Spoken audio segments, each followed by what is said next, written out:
Andhra Pradesh building rules 2017 ని amendment కోసం చేసిన ప్రతిపాదనను కేబినెట్ ఆమోదించడం జరిగింది.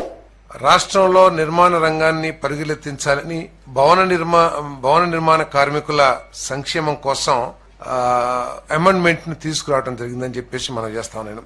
ఈ అమెండ్మెంట్స్ ద్వారా భవన నిర్మాణంలో ఉన్న పర్మిషన్స్ పొందడంలో ఎదుర్కొంటున్న అనేక సమస్యల్ని సరళీకరించడంతో పాటు సెట్ బ్యాక్స్ కు సంబంధించి కానివ్వండి, రోడ్స్ అంటే బిల్డింగ్ కి అబెటింగ్ అంటే ప్రపోజ్డ్ ల్యాండ్ కి అబెటింగ్ రోడ్స్ విషయంలో కానివ్వండి, అండర్ డ్రైనేజ్ కి సంబంధించిన ఛార్జెస్ విషయంలో కానివ్వండి, అదేవిధంగా హైట్స్ కి సంబంధించి కానివ్వండి, అనేక విధంగా రిలాక్సేషన్ కొన్ని చోట్ల ఇవ్వటం, కొన్ని చోట్ల కఠిన తరం చేయటం, అదేవిధంగా ప్రతి రెసిడెన్షియల్ కాంప్లెక్స్ లో కూడా సీసీటీవీని ఏర్పాటు చేయడం గురించి వీటన్నిటి గురించి కూడా రూల్స్ ని అమెండ్ చేయడం జరిగిందని చెప్పేసి మనం చేస్తాను.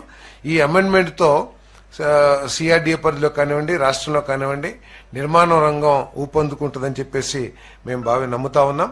తప్పకుండా, ఎందుకంటే ఎవరైతే బిల్డర్స్ ఉంటారో వాళ్ళకి హ్యాజిల్ ఫ్రీ విధానాన్ని ఇవ్వాలి, ప్రభుత్వానికి నష్టం రాకోకుండా, ప్రజలకి ఇబ్బందులు లేకోకుండా ఈ నిర్మాణ రంగాన్ని అభివృద్ధి చేయాలి. దీని మీద అనేక లక్షల మంది ఆధారపడి ఉన్న విషయాన్ని దృష్టిలో పెట్టుకుని ఈ అమెండ్మెంట్స్ ఇవ్వడం జరిగిందని చెప్పేసి నేను మనవి చేస్తాను. అదేవిధంగా బాల్కనీలకు సంబంధించి అనేక విషయాల్లో కూడా కొంత సరళీకృతం చేయడం కానివ్వండి, కొన్ని విషయాల్లో కొంచెం స్ట్రింజెంట్ యాక్షన్ తీసుకునే విధంగా ఈ రూల్స్ ని అమెండ్మెంట్ చేయడం జరిగిందని చెప్పేసి నేను మనవి చేస్తాను.